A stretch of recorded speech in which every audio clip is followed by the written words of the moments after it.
श्रीमंतांची पिढी श्रीमंतच राहते आणि मध्यमवर्गीयांची पिढी मध्यमवर्गीयच राहते. हे आपल्या समाजाचं वास्तव आहे. जगात कुठेही जा चित्र तसंच आहे. का बरं असं होतं? कारण दोनच गोष्टी आहेत.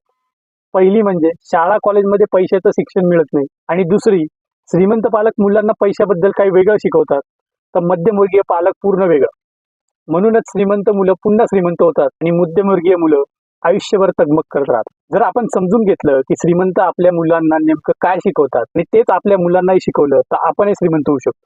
श्रीमंत लोक काय सांगतात? खर्च कमी ठेवा आणि उरलेले पैसे अशा गोष्टींमध्ये घाला ते तुमच्यासाठी पैसे कमवून आणतील. यालाच ॲसेट म्हणतात. आता बघा, एक मध्यमवर्गीय काय करतो? त्याला नोकरी लागते, लग्न होतं, समाज सांगतो सेटल व्हा. सेटल व्हा म्हणजे काय? तर घर घ्या, गाडी घ्या, त्यासाठी कर्ज घ्या आणि मग आयुष्यभर EMI भरा. प्रश्न असा आहे, घर घेतलं म्हणून पैसे खात्यात येतात का, की पैसे बाहेर जातात? उत्तर सोपं आहे, पैसे बाहेर जातात. घर घेणं चुकीचं नाही, पण तुमची वेळ चुकीची असू शकते. सुरुवातीला आपल्याला ॲसेट्स जमा करायला हवे.